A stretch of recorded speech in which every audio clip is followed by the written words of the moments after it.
Phone tapping కేసులో ప్రధాన నిందితుడైన SIB మాజీ చీఫ్ ప్రభాకర్ రావును రేపు మరోసారి ప్రశ్నించనుంది సిట్. నిన్న సుమారు 8 గంటల పాటు సాగిన ఎంక్వైరీలో డీసీపీ విజయ్, ఏసీపీ వెంకటగిరి ఆయనపై ప్రశ్నల వర్షం కురిపించారు. ఎస్ఐబీలోని హార్డ్ డిస్క్ల ధ్వంసంతో పాటు డేటా మాయంపై కూపీలాగారు. కొన్ని దశాబ్దాలుగా స్టోర్ చేసిన ఉగ్రవాద, తీవ్రవాద సమాచారం మాయంపై ఆరా తీసింది సిట్. పాత హార్డ్ డిస్క్ తీసి కొత్త హార్డ్ డిస్క్ పెట్టమని ఎవరు చెప్పారని నిలదీసింది. తిరుపతన్న, రాధాకిషన్ రావు, ప్రణీత్ రావు, భుజంగరావు ఇచ్చిన వాంగ్మూలాల ఆధారంగా పలు విధాలుగా ప్రశ్నించారు. మళ్లీ రేపు విచారణకు రావాల్సిందిగా ఆదేశించారు. తను వాడిన సెల్ ఫోన్లు తీసుకుని రావాల్సిందిగా ఆదేశించింది సిట్. సెల్ ఫోన్లతో పాటు ప్రభాకర్ రావు వాడిన ల్యాప్టాప్, మ్యాక్ బుక్ తీసుకురావాలని తెలిపింది. నిన్న సాగిన విచారణ మొత్తాన్ని వీడియో తీశారు సిట్ అధికారులు.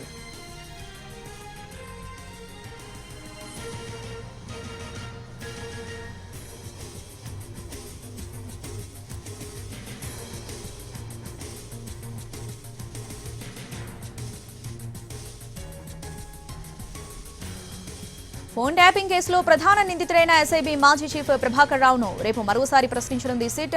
నిన్న సుమారు 8 గంటల పాటు సాగిన ఎంక్వైరీలో డీసీపీ విజయ్, ఏసీపీ వెంకటగిరి ఆయనపై ప్రశ్నల వర్షం కురిపించారు. ఎస్ఐబీలోని హార్డ్ డిస్క్ల ధ్వంసంతో పాటు డేటా మాయంపై కూపీలాగారు.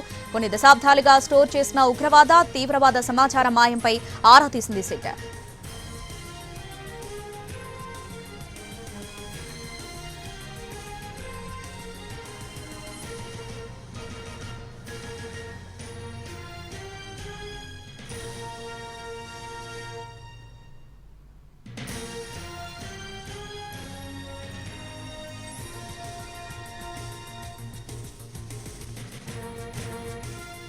ఫోన్ ట్యాపింగ్ కేసులో ప్రధాన నిందితుడైన ఎస్ఐబీ మాజీ చీఫ్ ప్రభాకర్ రావును రేపు మరోసారి ప్రశ్నించనుంది సిట్. దీనికి సంబంధించి పూర్తి అప్డేట్స్ మా ప్రతినిధి రవి లైవ్ లో అందిస్తారు. రవి, నిన్న ప్రభాకర్ రావును దాదాపు 8 గంటల పాటు ప్రశ్నించింది సిట్. సో రేపు విచారణ ఎలా ఉండబోతుంది? ఎటువంటి ఆధారాలతో ప్రభాకర్ రావు సిట్ ముందు హాజరు కావాల్సి ఉంటుంది?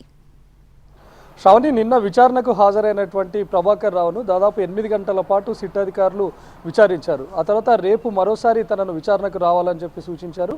నిన్న 8 గంటల పాటు జరిగినటువంటి విచారణలో దాదాపు సగం సమయం వరకు కూడా ప్రభాకర్ రావు మౌనంగానే ఉండిపోయారు. సిట్ అధికారులు అడిగినటువంటి ఏ ప్రశ్నలకు కూడా తాను సమాధానం చెప్పలేదు. ఫస్ట్ సెషన్ వరకు అంటే మార్నింగ్ 11 o'clock తన ప్రభాకర్ రావు అటెండ్ అయితే మధ్యాహ్నం 1 గంట వరకు కూడా సిట్ అధికారులు ఏది అడిగినా సరే మౌనంగానే ఉండిపోయారు.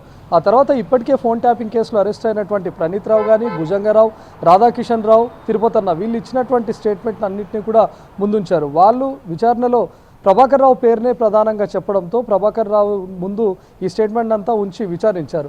అప్పుడు తను నోరు మెదిపారు. నేను ఉన్నతాధికారులు ఇచ్చినటువంటి ఆదేశాలను మాత్రమే అమలుపరిచాను.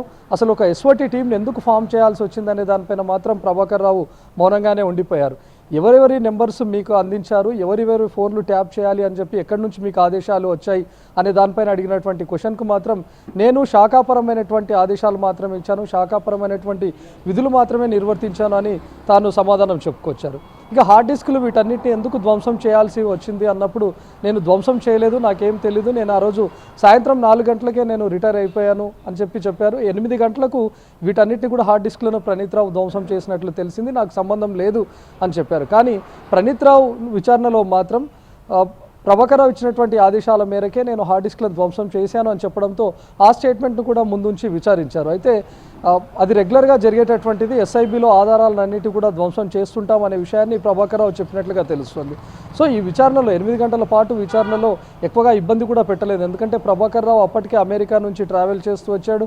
ఈవెన్ ఇమిగ్రేషన్ సమయంలో కూడా శంషాబాద్ ఎయిర్పోర్ట్లో దాదాపు 4 గంటల పాటు వేచి ఉండాల్సి వచ్చింది. సో మొదటి రోజు విచారణలో సిట్ అధికారులు కూడా ఎక్కువగా ఇబ్బంది పెట్టలేదు. తనకు ఎక్కువ సమయం రెస్ట్ తీసుకోవడానికి కేటాయిస్తూనే మధ్య మధ్యలో క్వశ్చన్స్ ఇస్తూ పోయారు. తను మౌనంగా ఉండడంతో నెక్స్ట్ విచారణలో మాత్రం ప్రభాకర్ రావు వాడినటువంటి 2 మొబైల్ ఫోన్లు, అదేవిధంగా తాను వాడినటువంటి మ్యాక్ బుక్తో పాటు ల్యాప్టాప్ను కూడా తీసుకొని రావాలని చెప్పి సూచించారు. ముఖ్యంగా మునుగోడు ఎలక్షన్స్ టైంలో తను వాడినటువంటి మొబైల్ ఫోన్స్ కానీ, లేకపోతే తను ఎస్ఐబీ చీఫ్గా ఉన్నటువంటి కాలంలో తాను వాడినటువంటి 2 మొబైల్ ఫోన్స్ను తీసుకొని రావాలని చెప్పి సూచించారు. ఇక ల్యాప్టాప్ను కూడా తీసుకొని రావాలని చెప్పారు. సో రేపు విచారణకు హాజరయ్యేటటువంటి ప్రభాకర్ రావు సిట్ అధికారులు చెప్పినటువంటి mobile phones, MacBook, laptop తీసుకొని వస్తాడా, దానికి కూడా ఏమైనా సాకులు చెప్తాడా అనేది చూడాలి శ్రావణి. రైట్ రవి.